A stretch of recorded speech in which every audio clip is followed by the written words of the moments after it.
Hey everyone, welcome back to Rocket Learning and the new chapter Static Electricity। तो static electricity हम पढ़ेंगे। पूरे chapter में हम पढ़ेंगे स्टैटिक इलेक्ट्रिसिटी के बारे में।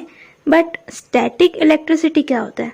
इलेक्ट्रिसिटी इसमें हमें दिख रहा है। इलेक्ट्रिसिटी तो हम सबको पता है। इलेक्ट्रिसिटी मतलब क्या होता है? बिजली, लाइट, है ना, वीज। इलेक्ट्रिसिटी बनती कैसे है ये जानना इम्पोर्टेंट है। अब इलेक्ट्रिसिटी कैसे बनेगी? देखो, सबसे पहले मैं आपको एटम के बारे में बताऊंगी। अगर आपको पता है तो बहुत अच्छा, जिनको नहीं पता है उनको बता देते हैं। एटम क्या होता है? Atom is the smallest part of the matter.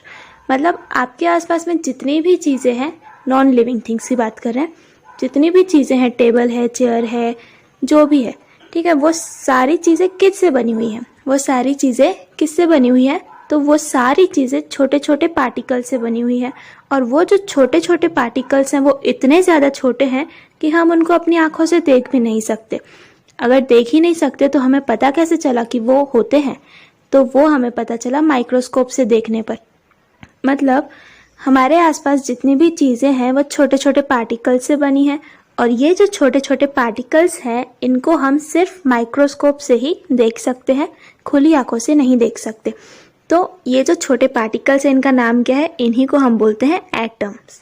ठीक है, इनको क्या बोलते हैं? एटम्स। अब एक पार्टिकल, एक एटम कैसा होता है, दिखने में कैसा होता है?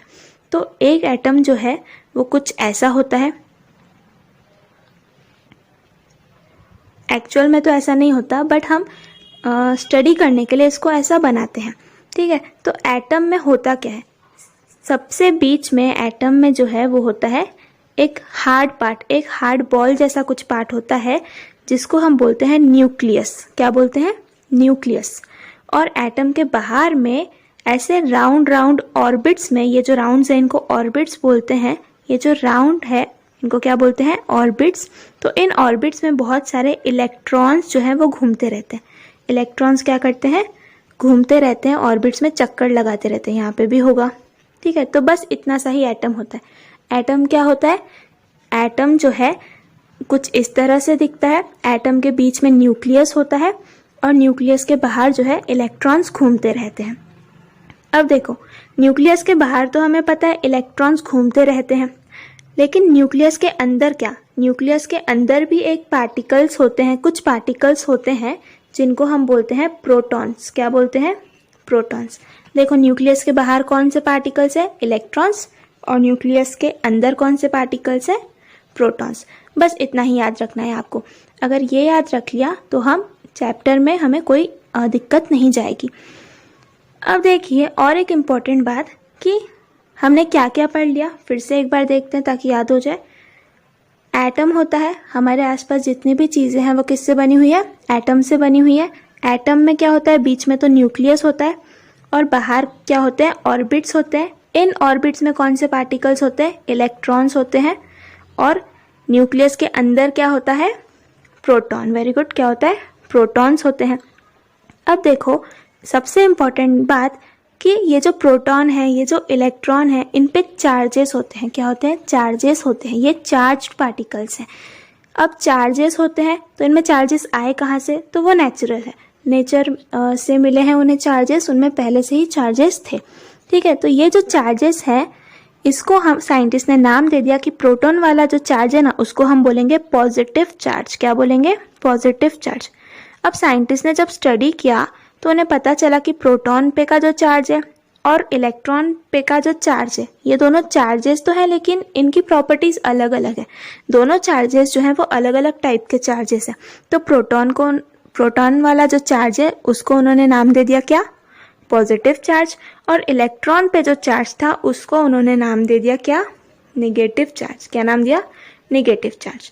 तो प्रोटॉन पे अगर पूछा जाए कि प्रोटॉन पे कौन सा चार्ज होता है तो कौन सा होता है? Positive charge. और इलेक्ट्रॉन पे कौन सा चार्ज होता है? तो वो होता है नेगेटिव चार्ज। ठीक है, तो ये होते हैं चार्जेस। चार्जेस जो हैं दो टाइप के होते हैं, पॉजिटिव चार्ज और नेगेटिव चार्ज। अब हम आते हैं चैप्टर पे। देखो, स्टैटिक इलेक्ट्रिसिटी पढ़ना है। अब मैंने आपको ये चार्जेस का फंडा क्यों बताया? क्योंकि मुझे आपको बताना था कि इलेक्ट्रिसिटी कैसे बनती है। इलेक्ट्रिसिटी तो हम में सबको पता है, हमारे घर में इलेक्ट्रिसिटी आती है, उसी से हमारे फ़ैन चलते हैं, टीवी चलते हैं, मोबाइल भी तो उसी से चल रही है। मोबाइल में हम चार्ज करेंगे इलेक्ट्रिसिटी से, तभी तो हमारा मोबाइल चलेगा, है ना। तो इलेक्ट्रिसिटी बनती कैसे? ये जो हमने एटम्स पढ़े ना अभी, मान लो ये एक एटम है, ये दूसरा एटम है, और आगे तीसरा एटम होगा आगे, ठीक है। तो ये जो इलेक्ट्रॉन्स थे, एटम में इलेक्ट्रॉन्स कहाँ थे बताओ? ऑर्बिट्स में घूम रहे थे। तो बाहर वाले ऑर्बिट्स में यहाँ पे मैं बना रही हूँ इलेक्ट्रॉन्स। वैसे ये जो दूसरा एटम है उस पर भी इलेक्ट्रॉन्स रहेंगे। ये इलेक्ट्रॉन्स जो है ना, ये बड़े शैतान होते हैं। क्या होते हैं ये? शैतान होते हैं। ये एक जगह पे टिकते नहीं है, इनको एक जगह पे बैठना बिल्कुल भी नहीं आता। ये लोग क्या करते हैं? धूम धड़ाका मचाते रहते हैं, ये लोग भागते रहते हैं इधर उधर। तो ये जो इलेक्ट्रॉन्स है ये क्या करते हैं? ये वाला इलेक्ट्रॉन जो है ये क्या करेगा? इस एटम से जंप करके अपने बाजू वाले एटम में चला जाएगा। मान लो चला गया, ठीक है। और ये जो दूसरा वाला एटम था ये क्या करेगा? दूसरे एटम का जो इलेक्ट्रॉन है ये वाला, ये क्या करेगा? ये किसी और एटम में चला जाएगा। तो ये सिर्फ एक इलेक्ट्रॉन नहीं, ऐसे ही सारे इलेक्ट्रॉन्स क्या करते हैं? जंप करते रहते हैं एक एटम से दूसरे एटम में, फिर ये और आगे जंप करेंगे। तो ये जो इलेक्ट्रॉन्स जब जंप करते हैं एक एटम से दूसरे एटम में, दूसरे एटम से तीसरे एटम में, तो इसी से इलेक्ट्रिसिटी बनती है। इसी से क्या बनती है? इलेक्ट्रिसिटी बनती है। मतलब इलेक्ट्रिसिटी बनती कैसे है? जब इलेक्ट्रॉन्स, मतलब कि चार्ज्ड पार्टिकल्स है, इन पे चार्ज है ना इलेक्ट्रॉन पे, इसीलिए ये क्या है? चार्ज्ड पार्टिकल्स है। तो जब इलेक्ट्रॉन्स जो हैं वो एक एटम से दूसरे एटम में जंप करते हैं तो इलेक्ट्रिसिटी बनती है। अगर मान लो ये इलेक्ट्रॉन्स जंप ही ना करें तो इलेक्ट्रिसिटी भी हमारे घरों तक नहीं आएगी, नहीं पहुंचेगी। तो इलेक्ट्रिसिटी ऐसे ही बनती है जब चार्ज्ड पार्टिकल्स मूव करते हैं। लेकिन हम यहाँ पे बात कर रहे हैं स्टैटिक इलेक्ट्रिसिटी की। अब स्टैटिक इलेक्ट्रिसिटी क्या है? स्टैटिक, जहाँ पे भी वर्ड आया, स्टैटिक का मतलब होता है नो मोशन। नो मोशन मतलब मोशन ही नहीं है, मतलब कि क्या? रेस्ट पे है। मोशन नहीं है मतलब क्या? रेस्ट पे। तो स्टैटिक मतलब कि रेस्ट पे। तो इलेक्ट्रिसिटी है लेकिन स्टैटिक है, मतलब क्या? कि हम यहाँ पे रेस्ट पे जो चार्जेस है उनके बारे में बात करने वाले हैं। इस पूरे चैप्टर में हम क्या करने वाले हैं? जो चार्जेस रेस्ट पे हैं उनके बारे में बात करने वाले हैं, ठीक है। Do you have experience of the instances given below? What is the cause of this effects? अब इनको पढ़ो और क्या तुम्हें इसका एक्सपीरियंस है वो बताओ। अ plastic comb or ruler rubbed on dry hair attracts piece of paper. हम बचपन में ये करते थे ना, कि बचपन में मतलब आप तो अभी छोटे ही हो तो करते ही होगे, कि हम लोग क्या करते हैं, जो स्केल होता है हमारा उसको अपने हेयर्स पे, हमारे हेयर्स पे जब ऑयल लगा हुआ होता है, तेल लगा हुआ होता है बालों में, तो हम क्या करते हैं? स्केल को अपने बालों में रब करते हैं और छोटे छोटे फिर पेपर के जो टुकड़े हैं उसके पास लेके जाते हैं। तो पेपर के टुकड़े क्या करते हैं? उस स्केल पे चिपक जाते हैं जाके, है ना। ऐसा हम करते हैं। तो ये तो हमें बहुत अच्छे से पता है। तो ऐसा क्यों होता है, चिपक क्यों गए, वो भी हम देखेंगे आगे हम पूरा समझेंगे कि ऐसा क्यों हुआ।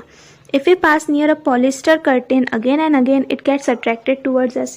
अगर कोई पॉलीस्टर से बना हुआ कर्टन है, पर्दा है या कपड़ा है कोई पॉलीस्टर का, उसके पास अगर हम गए तो क्या होता है? वो हमें अट्रैक्ट करता है, मतलब हमारे हाथों में कुछ ऐसा करंट सा लगता है। If we rub a blanket with our hands and take it near a metal object, a spark is seen in the dark.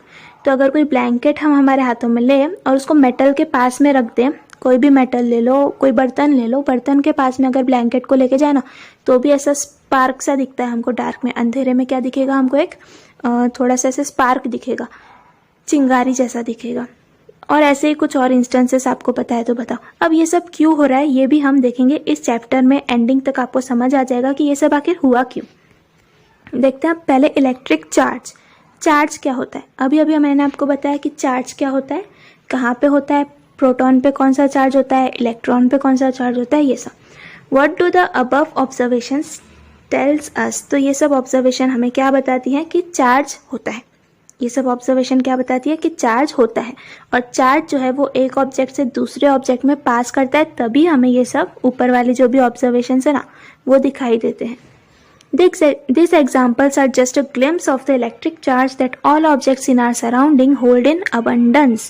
तो हमारे आसपास, हमारी सराउंडिंग में, हमारे आसपास में जितने भी ऑब्जेक्ट्स हैं उन सभी ऑब्जेक्ट्स में क्या प्रेजेंट है? चार्ज प्रेजेंट है। अबंडेंस में मतलब बहुत ज़्यादा अमाउंट में उनमें चार्ज प्रेजेंट है, ठीक है। Electric charge is stored even in our bodies. तो हमारी बॉडी में भी इलेक्ट्रिक चार्ज होता है। All substances are made up of very tiny particles. अब सारे जो सब्सटेंसेस है वो जो बहुत ही छोटे छोटे पार्टिकल से बने हैं। ये मैंने आपको बताया कि हमारे आसपास जितनी भी चीज़ें हैं सब किससे बनी है, छोटे छोटे पार्टिकल्स से बने हुए हैं। Electric charge is an intrinsic property of this particles. और इन सारे ऑब्जेक्ट्स में एक चीज़ कॉमन है कि ये सारे जो ऑब्जेक्ट्स हैं इनमें चार्ज प्रेजेंट है। क्या प्रेजेंट है? चार्ज प्रेजेंट है। आप कोई भी ऑब्जेक्ट ले लो, आपका मोबाइल फ़ोन, टीवी, फैन, कुछ भी ले लो, सब में क्या है?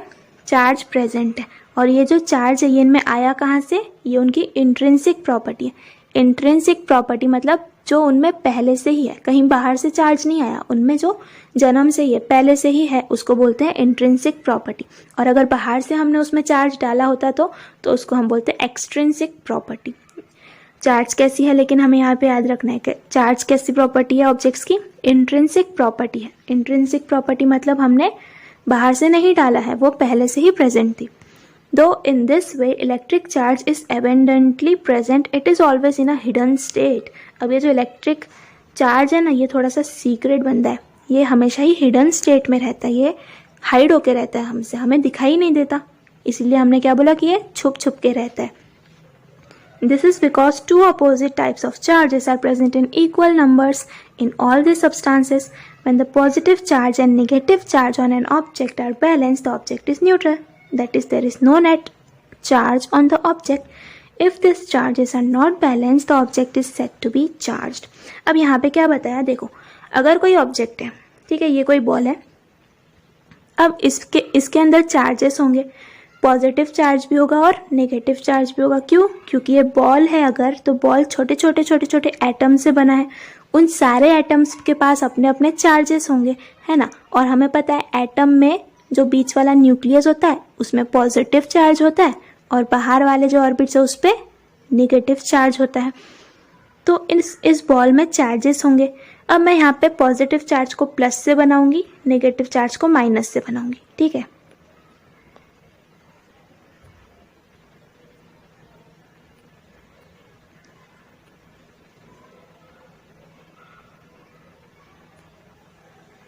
अब देखो, मैंने यहाँ पे ऊपर क्या किया, 4 पॉजिटिव चार्ज बनाए, कितने? 4। और नीचे क्या किया, 4 नेगेटिव चार्ज बनाए, 1 2 3 4 5 हो गए। तो मैं और एक पॉजिटिव बना देती हूँ। तो देखो 5 पॉजिटिव चार्ज हो गए और 5 नेगेटिव चार्ज हो गए।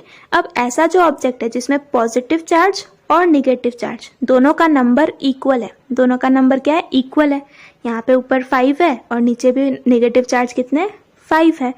तो जहाँ पे दोनों का नंबर इक्वल होता है तो हम बोलते हैं कि ऑब्जेक्ट न्यूट्रल है। क्या बोलते हैं? ऑब्जेक्ट न्यूट्रल है। ऑब्जेक्ट क्या है? न्यूट्रल है। ये था पहला केस। अगर चार्जेस इक्वल है, जितना पॉजिटिव चार्ज है उतना ही नेगेटिव चार्ज है, तो हम क्या बोलते हैं कि ऑब्जेक्ट कैसा है? ये पूरा ऑब्जेक्ट कैसा है? न्यूट्रल है, ठीक है। दूसरा केस लेती हूँ मैं। ये फिर से एक बॉल है और इस पे मैं पॉजिटिव चार्ज बना रही हूँ और नेगेटिव चार्ज भी बना रही हूँ। अब यहाँ पे बताओ मुझे पॉजिटिव चार्ज कितना है? 1 2 3 4 5 पॉजिटिव चार्ज है। और नेगेटिव चार्ज कितना है? सिर्फ 2। नेगेटिव चार्ज कितने हैं इसमें? सिर्फ 2। तो यहाँ पे बताओ कि पॉजिटिव चार्ज ज़्यादा है या फिर नेगेटिव चार्ज ज़्यादा है? ऑफकोर्स पॉजिटिव चार्ज ज़्यादा है। तो हम क्या बोलेंगे कि ऑब्जेक्ट जो है ये पॉजिटिवली चार्ज्ड ऑब्जेक्ट है। कैसा ऑब्जेक्ट है ये? Positively charged. कैसा ऑब्जेक्ट है? Positively charged. क्यों पॉजिटिवली चार्ज्ड? क्योंकि इसमें पॉजिटिव चार्ज ज़्यादा है ना। अब तीसरा केस क्या होगा? अब मैं नेगेटिव चार्ज ज़्यादा बनाऊंगी। अब देखो, इसमें 2 पॉजिटिव चार्ज है और 5 1 2 3 4 5 6 6 नेगेटिव चार्ज है। तो अब बताओ, नेगेटिव चार्ज ज़्यादा है तो इस ऑब्जेक्ट को मैं क्या बोलूँगी कि object is negatively charged. Object कैसा है? ये नेगेटिवली चार्ज्ड है। तो बस यही है कि अगर ऑब्जेक्ट में नेगेटिव चार्जेस ज़्यादा है तो हम बोल देते हैं कि वो नेगेटिवली चार्ज्ड है। अगर ऑब्जेक्ट में पॉजिटिव चार्ज ज़्यादा है तो हम क्या बोलते हैं? वो पॉजिटिवली चार्ज्ड है। बट अगर ऑब्जेक्ट में पॉजिटिव और नेगेटिव चार्जेस दोनों बैलेंस्ड है, यानी दोनों का नंबर इक्वल है, तो हम क्या बोलते हैं कि object is neutral. Object is neutral, ठीक है।